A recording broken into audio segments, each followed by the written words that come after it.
제17장 죄책감의 각서. 양심의 억압, 반사적 자기 합리화, 타인에게 죄책감을 투사하는 것은 죄책감의 문제에 대한 거짓된 해결 방법에 지나지 않는다. 그러한 반응들은 치유를 위한 자연스럽고 무의식적인 경향이라고 할 수 있지만 실제로는 아무것도 해결해주지 않을 뿐이다. 자기 의를 강화시키기 때문에 오히려 참된 해결책의 장애가 된다. 심리학적 관점이나 성경적 입장에서 유일한 해결책은 이와 정반대의 입장을 취하는 것이다.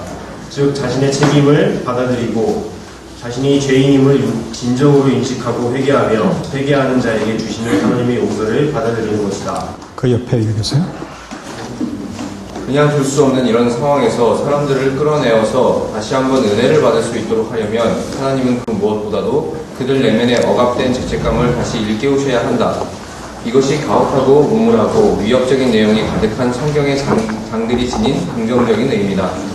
가늠하다 잡혀온 여인의 이야기와 관련하여 언급하였던 성경에 나타나는 사고방식의 위대한 반전은 그것이 그 여인을 압도하고 있던 죄책감의 해결이자 그녀를 정죄하는 자들에게 죄에 대한 인식을 불러일으키려는 것임을 상기시켜준다. 정죄받는 대상이 회복될 뿐 아니라 정죄하는 사람들도 자신의 죄를 깨달아 겸손해진다.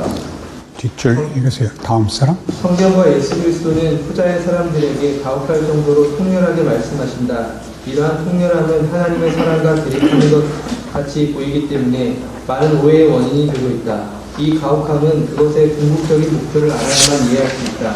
교만한 죄인을 심판하는 것이 아니라 그들이 자신이 죄인임을 깨닫고 겸손해지게 하는 것, 그리하여 그들에게 은혜에 이르는 길을 열어주는 것이 목표이다.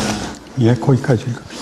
우리는 지난번에 은유를 일단 설명을 했습니다.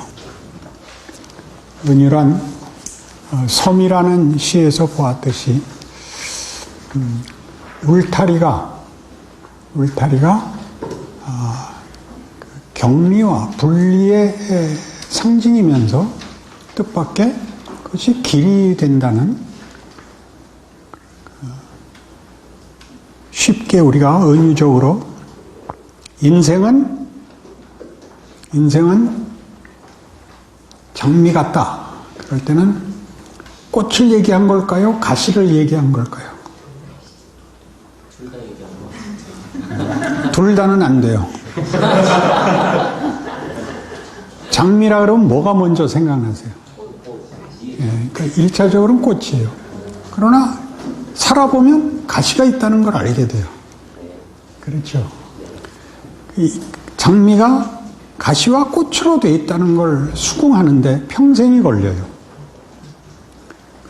가시를 제거하고 싶고 꽃에 미혹당하고 싶지 않다. 이렇게 얘기하는 것은 아직 하나님이 일하시는 방법을 모르는 거예요. 눈물 없는 웃음만 있는 길이 행복이고 승리라고 생각하는 거죠. 우리가 다루는 성화에서 처음부터 집요하게 일관성을 가지는 우리의 질문은 뭐냐 하면 슬픔, 절망, 실패, 의심들이 도대체 왜 생기느냐 하는 것이었습니다. 성화란 그것보다 더 긍정적이고 밝고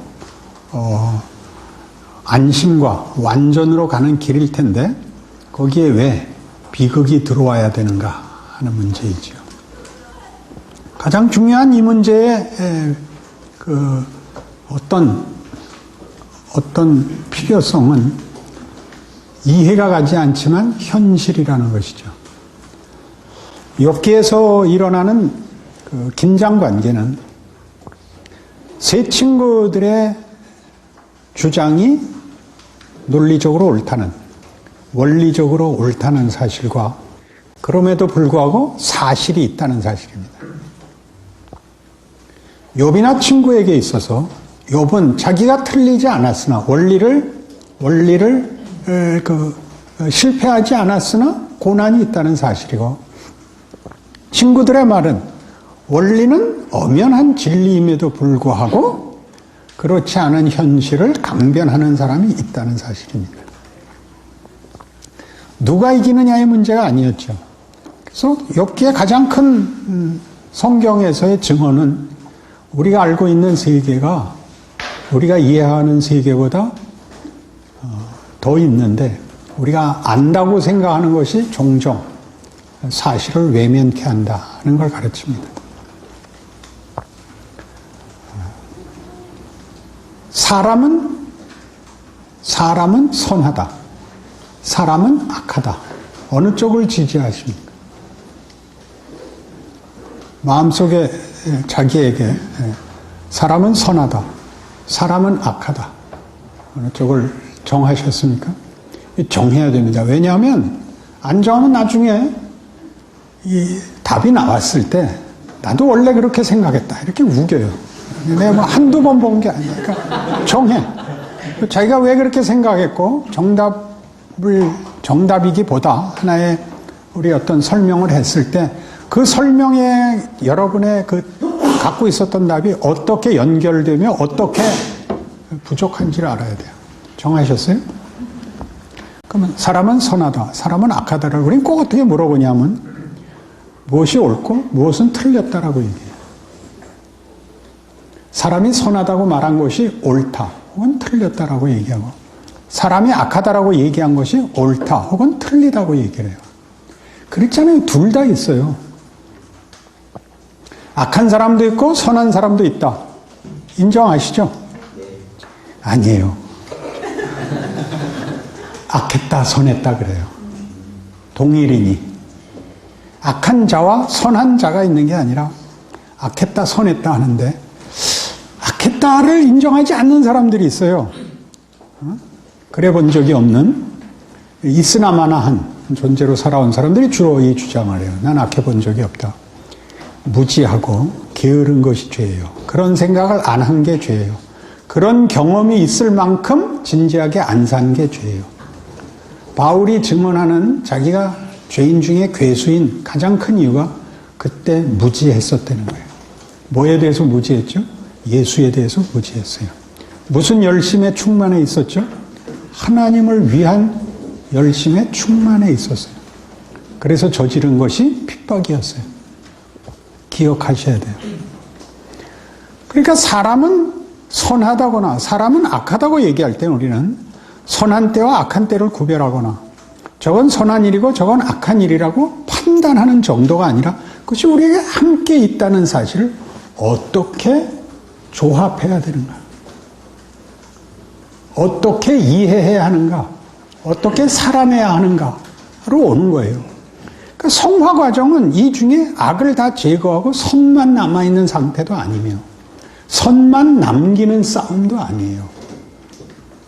왜냐하면 현실적으로 우리가 구원받은 이후에도 받기 전과 도덕성이나 혹은 무슨 인간성에서 확연한 진보가 없습니다. 감각은 있고 소원은 있는데 실제적인 진보는 없습니다. 여기에서 다들 성화를 오해합니다. 그 거리감, 그 간극 혹은 그 절망감이 일을 한다는 걸 알자는 것이 성화 실제입니다. 굉장한 이 말을 다시 할 테니까 꼭 기억을 해요.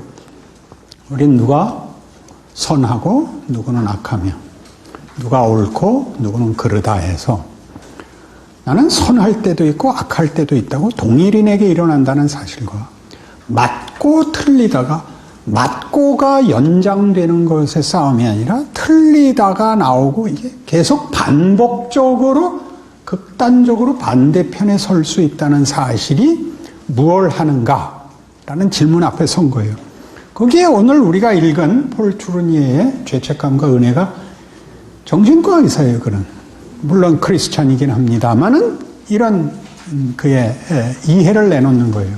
결국 죄책감은 우리를 은혜로 인도한다. 죄책감이 없으면 그 갈등, 은혜를 찾을 자극과 도전이 없어진다. 그 얘기를 하는 거예요. 놀랍죠? 그러니까 성경이 무서운 경고를 하는 이유는 죄책감을 깨우려고 한다. 그래서 죽으라 그러는 것이 아니라 돌아오라 그러는 것이다. 뒤에 가인 얘기 나오는데 굉장히 재밌어요. 설교를 그렇게 하지 마세요. 설교를 그렇게 하지 말라는 건 무슨 뜻이냐면 이렇게 설명하는 스타일은 이게 말하자면 논문이나 강의 아니고 설교는 그렇게 하는 게 아니에요. 설교는 드라마를 만드는 거예요. 설교는 훨씬 독특한 예술 분야예요. 그러니까 강의라는 건 뭐냐면 클라이맥스가 없어요. 그리고 문맥이 없어요. 컨텍스트가 없고 강의는 어떤 고급한 정보를 이렇게 나열하는 것으로 진행되는 게 강의고 논술이에요. 고급한 덕목을 나열하거나 고급한 정보를 나열하는 것이 인간에게 작용을 하는 것하고 이 문맥을 가지고 인간에게 그 영향을 미치는 것하고는 전혀 다른 겁니다. 문맥이란 여기서 뭐냐면 컨텍스트라고 이제 자꾸 제가 영어로 표현을 하는 이유는 문맥이란 보통 글에서 문장에서의 전후 연결을 말하는데 컨텍스트는 좀 더 넓게 그릇, 정황 이런 뜻입니다. 정황이라는 건 앞뒤가 있어야 이해되는 것입니다. 영화를 중간에 보면 알 수 없는 것과 같습니다. 그 앞이 있어야 돼요. 그 앞이 있고 그래서 그가 어디로 가는가로 지금이 중요한 의미를 가지는 것. 그게 현실, 인생이죠. 우리 인생. 여러분은 각각 어쨌든 모태신앙이든 중간에 믿었든 예수가 누군지를 아는 고백과 경험을 가지고 들어와 있습니다. 그 경험이 얼마나 극적이냐 하는 것은 각각의 형편에 다르지만 예수를 알았다는 것은 분명합니다.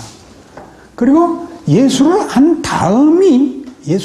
다음이 여러분이 그 전에 문맥이 모태신앙인 경우와 중간에 믿은 사람은 그 후가 다릅니다. 그렇죠. 모태신앙은 구원 이후도 약간 밍밍하고 이렇게 열정적인 사건 속에 예수를 믿으면 뒤도 매우 맹렬합니다. 그러나 지나와서 보면 내가 젊었을 때 CCC가 생기고 활발한 캠퍼스 미니스트리를 하는 바람에 상대적으로 욕을 먹은 게 교회였어요. CCC로 대표되는 내비게이터나 IBF나 많은 선교단체가 생겼는데 그들은 자기네가 선교단체라는 걸 몰랐습니다. 선교단체라는 걸 몰랐다는 뜻은 뭐냐면 미국에서 선교단체가 일어난 가장 큰 일은 전통적으로 역사적으로 이어져 왔던 교회에서의 신앙의 승계가 실패합니다. 1950년쯤에. 왜 실패하냐면 미국이 1950년대부터 잘 살게 돼요. 미국이 항상 잘 살았던 게 아니라 1950년대에야 비로소 잘 살게 됩니다. 우리가 아는 미국이 됩니다. 그러자 젊은이들이 교회에서 다 도망가 버렸습니다. 그래서 교회에서 신앙의 승계가 실패하자 교회가 아닌 이런 선교단체를 특수부대를 만들어서 캠퍼스 미니스트리를 한 거예요. 그래서 대학생 선교단체를 만든 겁니다. 그래서 선교단체가 직접적으로 학원에 가서 예수를 새삼스럽게 마치 피선교 지역에 간 선교같이 그렇게 그 운동을 일으키고 성공합니다. 그래서 그들은 교회하고 선교단체가 말썽을 일으키는 걸 전혀 이해하지 못합니다. 선교단체가 그 새로운 젊은이들을 신앙 고백을 받아내서 그 결신 카드를 받아서 전부 그 지역 교회로 그 명단을 보내고 지역 교회가 그들을 흡수합니다. 그러나 한국에서는 안 믿는 자들이 믿었다기보다 교회 안에서 재미없었던 젊은이들이 신나는 모험과 봉사와 경험을 하게 된 겁니다. 그래서 자연스럽게 교회보다 CCC가 낫다 이렇게 된 겁니다. 교회와 대항을 하게 됐어요. 그래서 모든 불만이 교회에 와서 교회는 왜 선교단체만 못하냐 이렇게 되고 선교단체는 점점 교회화됐습니다. 교회화됐다는 건 저들이 어느 한 임무 때문에 부름받은 말하자면 그런 특수부대 같은 자기네 지위를 놓고 전군의 특수화를 하려고 들었죠. 그리고 지금은 선교단체가 무너져 버렸습니다. 왜 무너졌다고 생각하세요? 하나님이 그의 백성을 부르는 방식과 불러서 만드는 내용은 기대와 다르더라고요. 그 펄펄 끓는 불길로 신앙생활을 하게 하는 줄 알았더니 불 끄고 하시더라고요. 그래서 감자가 익다 말았죠. 그건 뭔가 이렇게 되는 겁니다. 내가 그때 가졌던 감동은 뭔가, 그때 가졌던 열정은 뭔가 이렇게 됐어요. 그게 하나님이 그 방법, 어떤 방법, 우리 경험 속에서 알고 고백하고 기대하고 소원하는 것과 하나님이 우리에게 목적하시는 것과 그걸 이루시는 방법의 차이를 알아야 그다음에 뭘 만들려고 하시는지도 제대로 이해하게 되는 것입니다. 우린 끊임없이 무흠하려고 해서 한국 교회에서의 고급한 신앙인과 성화라는 개념을 갖다 붙일 수 있는 사람은 밑도 끝도 없이 완벽한 사람입니다. 밑도 끝도 없이 완벽한 사람. 그리고 현실과 동떨어진 얘기를 하는 사람입니다. 현실 속에 들어올 수가 없습니다. 그가 흰 옷을 입고 흰 신발을 신고 있어서 진흙탕에 들어올 수가 없습니다. 그런 얘기를 하는 사람들이 다 죄인인 겁니다. 너무 멀리 있고 흙탕물 튀길까봐 구름 위에 있고 방수용 안경 끼고 있고 그렇게 되어버렸어요. 거기에 우리가 얼마나 영향을 받았는지 우리 스스로도 그것이 당연한 것으로 받아들여져서 늘 뉘우치고 후회하고 몸부림치고 외에는 무슨 예수 믿고 난 다음에 무슨 시원한 답이 없다고요. 자꾸 미션을 해요.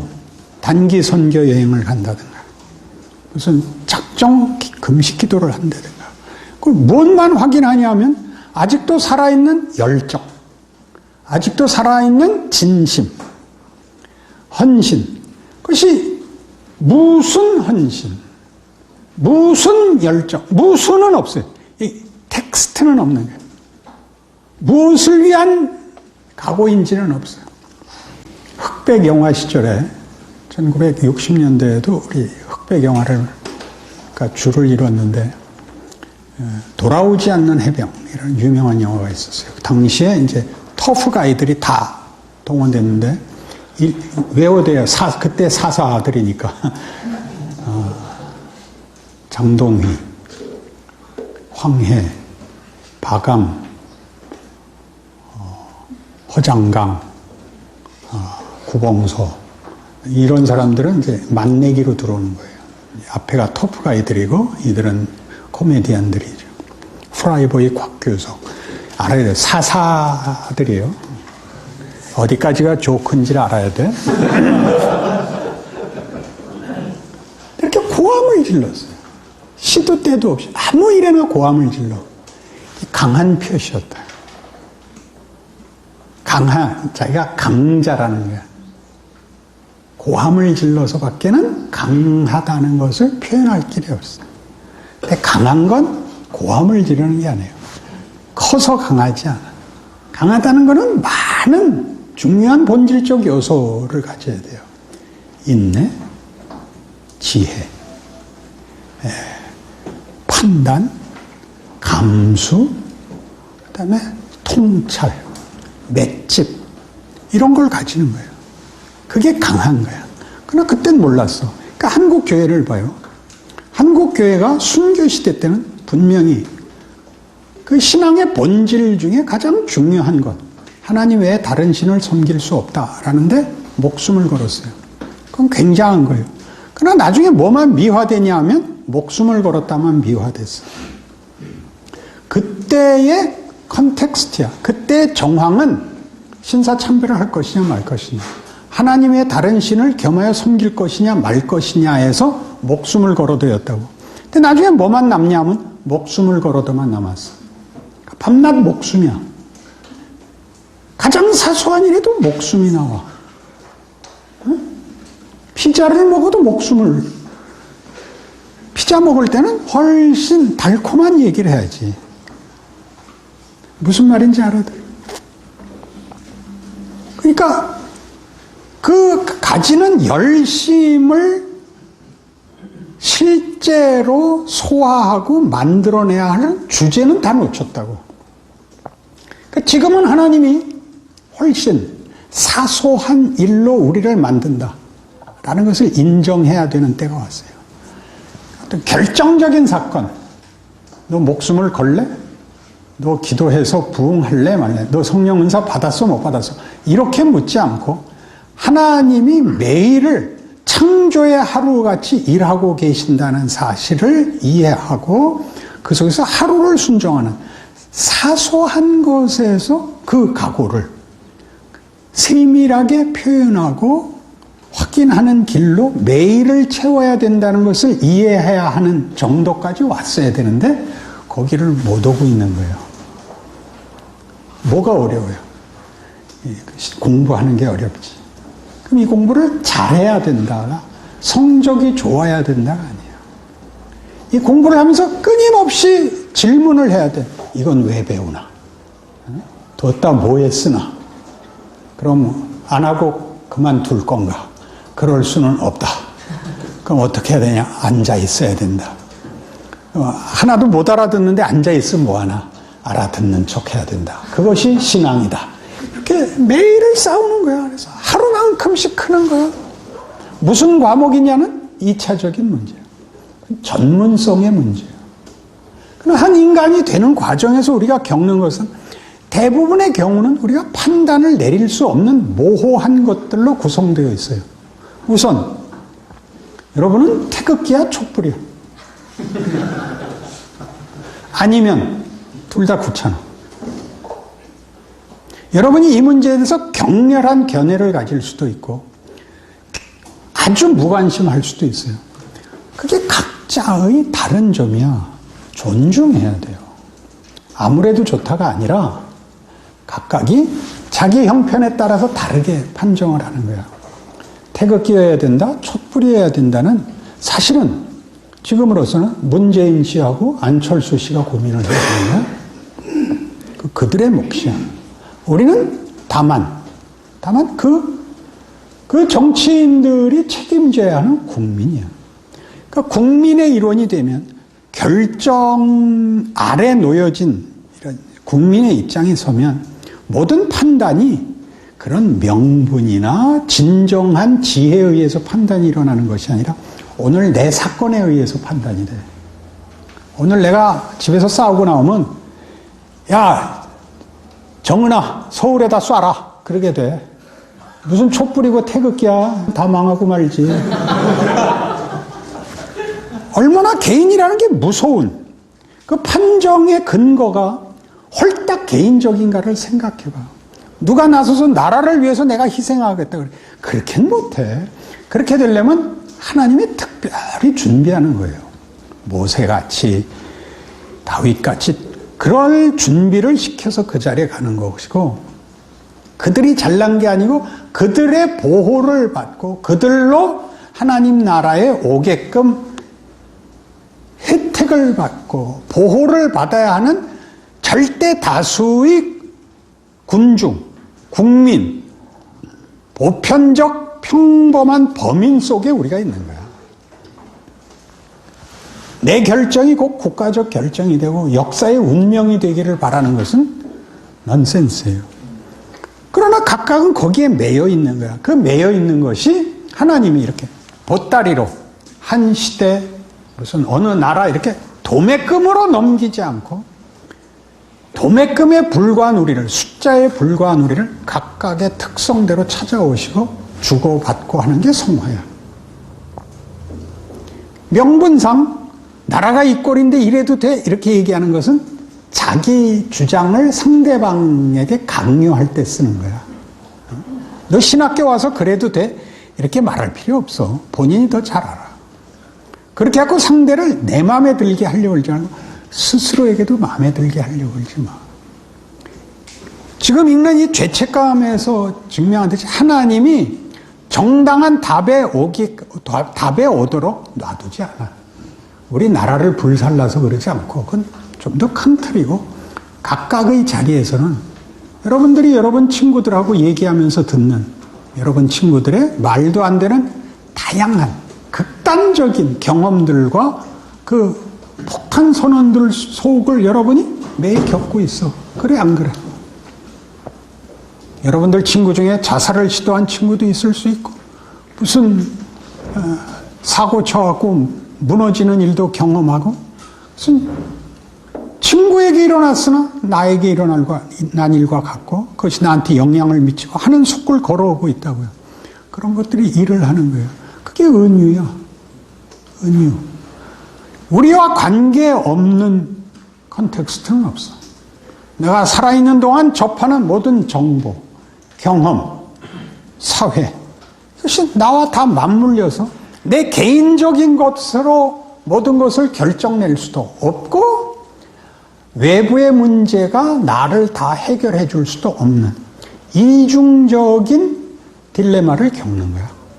나 하나로도 힘든데 나라도 그러고 무슨 학교도 그렇고 무슨 오다 보니까 교통사고가 나서 길이 막히고 하는 나와 전혀 별개의 사건들이 다 나한테 영향을 미치는 거예요.